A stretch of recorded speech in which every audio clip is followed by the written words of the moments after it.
Hi guys, welcome back to Bhojpuri Chillies 2.0। Guys, आज हम लोग देखने वाले हैं क्रेजी भैया की एक पुरानी वीडियो, मतलब 7 महीने पुरानी है।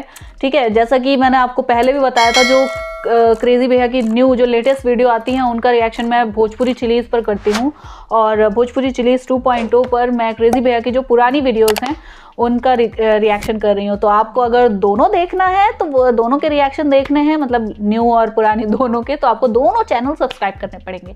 ओके, इतना सा काम करना पड़ेगा, बस फ्री का काम है ये। ठीक है, और चलो यार ये वीडियो देखते हैं और उसके बाद में इसके बारे में बात करेंगे।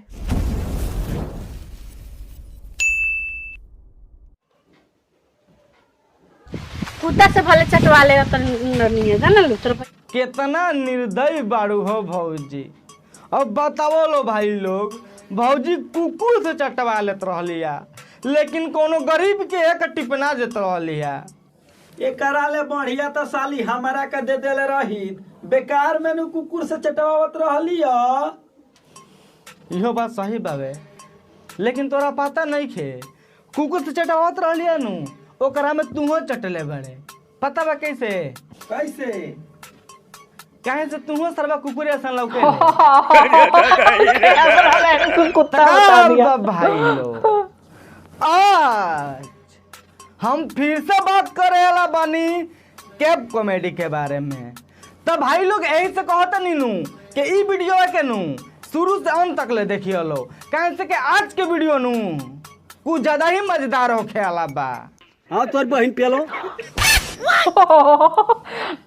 ए चाचा, मर्द हमरा के बोल लेबे तो सब लड़बो के हवा का। अरे तो भाई लोग, तो हम लोग कितना झलक देखला के बाद पता चलिए गई हुई कि आज के वीडियो कितना खतरनाक और कितना गणफार होखे वाला बा। वीडियो स्टार्ट करे से पहले तो हम लोग से बस एगो छोटा मोटा बात कहल चाहते नहीं।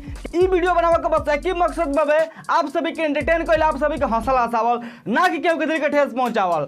और हाई चारों पांच जितना भी भौजी बड़ी सनु, ई सब भौजी लोग से हम कहल चाहते नहीं कि हम जितना भी तो हम लोग ऊपर वीडियो बनावे नहीं यार, दिल पर मत लिहलो, बस अपन सब्सक्राइबर के एंटरटेन करे खातिर और हंसावे खातिर वीडियोस बनावे नहीं यार। और जौन बीच बीच में एगो दो गाड़ी दे देनी तो यार खराब मत पिहलो, गुस्सा में एने ओने लिकट जानी यार, कबो भाग जानी। तो भाई लोग बहुत बकचोदी पेल देनी, अब सीधा पॉइंट पे आवत नहीं। तब बिना को लड़ा वाला सुन के नु स्टार्ट करो आज के बकचोदी। अरे बाप रे बाप, कैसन हमार भातार मिल गइल बा, ओकर तो सामान एकदम हेती चुकी बा। तय भौजी हमार बड़का बाबू के लोगिया चली आवना, उनकर सामान मानू कम से कम 1.5-2 नल के बावे, एक बार मरियम नु दाते चियार देबू। भातार के तो सामान हेतिए चुकी बा, आ कोनो और के पटा लेब तो वही से ठोकावा आइब। हाँ बता तो देहला से भौजी, हमरा तो पता ना रहल कि जब लड़की नु कोनो लड़के के पटावे लिसन तो ओकरा से ठकवाइबो करे लिसन। हम तो पहली बार सुननी है, एकरा से पहले जानते ना रहनी है। बाहरे तोरी बहन के भौजी पेलो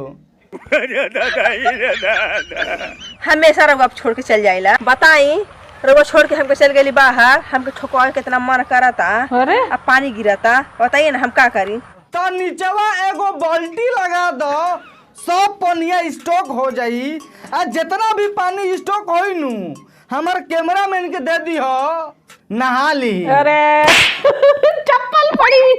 अरे सर ई कौन चीज हरे? चप्पल है। सर लड़वा पेमेंट ली है बेरी के, सर उ चप्पल से मारा तरह। अच्छा आगा में ठोकबे की पाछा में? ए चाचा चाचा ए बेटा कुछ कहो ना है इस तरह सन के। हाँ तोर बहन पेलो अच्छा आगा में ठोकबे की पाछा में? तारा गाड़ी के बिजली में सरऊ बुर छछुनर कहत रन के आगा ठकुआबू ना पाछा, सार छछुनर। भातार से हम बात करती, अब यारे से हम बात करे, अपन काम चलाए हुए। अब तो हम ही जवान हो गए, सब अपने अपने पतियों से बड़ा परेशान है यार। खुदवाहू का मन करता, चिरवाहू का मन करता, अब भौजी के पेलवाहू के मन करता, अब मतलब भौजी का मरवाहू के मन करता ना भाई लोग। जैसे कि तुम लोग सुनला हो लो, भौजी के का नाम बानू के ठकुआहू का मन करता, पकवाहू के मन करता आ चेराहू के मन करता।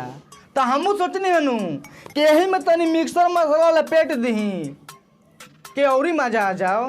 का जाने कौन मन नहीं के काहे छिनरो मोबाइल वाले के चुपचाप कहाँ निकल लू हवे? ए भौजी हम बतावत तनी कि भौजी मोबाइल लेके कहाँ निकलल बिया, मरवावे तो जाती है और ही कहाँ जाई। कौन ची मरवावे जातिया हो? इनको बता दो। गौड़िया तू मरवेबे का ना तो कहाँ पूछता है? दूसरा चप्पल आएगा भी। ना बियाह करबू, हम बियाह करब, हम ना पढ़ब।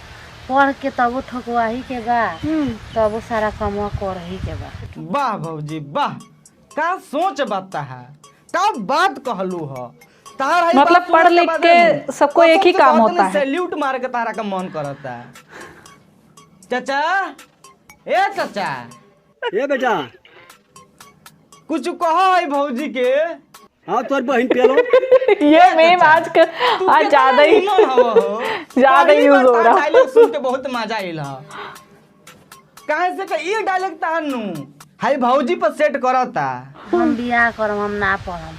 पढ़ के तब ठकुआही के बा, तब सारा कमवा करही के बा। तो भाई लोग तो हम लोग के भौजी के कहे का मतलब नू समझलो हलो ना। तो भौजी के कहना बनू के पढ़ लिख के कौन चीज होई, पढ़बो तब ठकुआवे के पड़ी आ ना पढ़बो तब ठकुआवे के पड़ी। अगर ऐसा का सोच सब लड़की रखती सनू तो हमनी के इंडिया के जो कल्पना चावला रहल तो हम सबसे पहले अंतरिक्ष बना गई रही सही बात। लेडीज रहल। और ये भाई लोग तो हम लोग का पता बावे कि हमनी के यूपी बिहार और बहुत सारे ऐसा का स्टेट बावे कि जहाँ लड़की बहुत बड़ा बड़ा काम करते रही, लाइक IAS, ओकर बाद से मतलब IAS बनत रही सन, ओकर बाद से बहुत मतलब एरोप्लेन चला रहल बड़ी सन, जैसे कि जौना के कैप्टन कहल जाला। आ भौजी के कहना कौन चीज बावे, इनको बस पढ़ लिख के एक ही काम करना है। भौजी वाह। के खाली मन ठोके ठोकी में रहेला, मतलब जहाँ बात सुनबो ठोका ठोकी। का जाने भौजी जब खा ले तो मरवावे ले का रहे। जाना तारू नोना जी हमर का सपना रहे कि हम नु अंग्रेज से बियाह करी, ओकरे से ठोकवाई निमन से। काहे? लेकिन का करी, हमर करब फूट गेल, जर गेल कि तोरा भैया से बियाह हो गेल। बस ओहो वाह, का अब मतलब सपना बहन के रहे सामने ही भौजी। भाई की बुराई हो रही, क्या बात है। जैसे शादी करी जमुना सन के लमहर रहेला ओकनी से शादी करे खातिर भौजी मतलब भौजी के सपना रहे। चाचा ए चाचा फिर आ रहे हैं चाचा। कुछ कहो। हाँ तोर बहन पेलो। ए चाचा इतना मत पेलो नहीं तो भौजी सन के गाने भभाई लागी। कुत्ता से भले चटवा ले तो नहीं है, जाना लो तोरा भैया। कितना निर्दयी बाड़ू हो भौजी। अब बताओ लो भाई लोग, भौजी कुकुर से चटवा लेत रहलिया लेकिन कोनो गरीब के एक टिपना देत रहलिया। एकरा ले बढ़िया तो साली हमारा का दे देले रही, बेकार में नु कुकुर से चटवावत रहली ह। इहो बात सही बावे, लेकिन तोरा पता नहीं खे कुकुर से चटवावत रहलिया नु ओकरा में तुहो चटले बड़े। पता बा कैसे? कैसे? काहे से तुहो सरवा कुकुरे सन लौकेले। अंग्रेज हो गल बा। तोरा भैया कहले हमरो तू चाटा एकदम उज्जर हो जा कि तू अंग्रेज हो जाबे तो हमर सपना पूर जाई। अरे अरे भौजी तू ना मनबे का रे, आधा घंटा से कहतिया अंग्रेज अंग्रेज अंग्रेज। भाग तोरी बहन चोदो। तू बेसी ना बोल छिनरो जानल ना तनु अपना भतिया ने तोरा घुसा ले हम IMC आल पूरा ओइ में चाटे लगबू घुस के। कौन चीज आइल बावे? MC आल पूरा ओइ में चाटे लगबू घुस।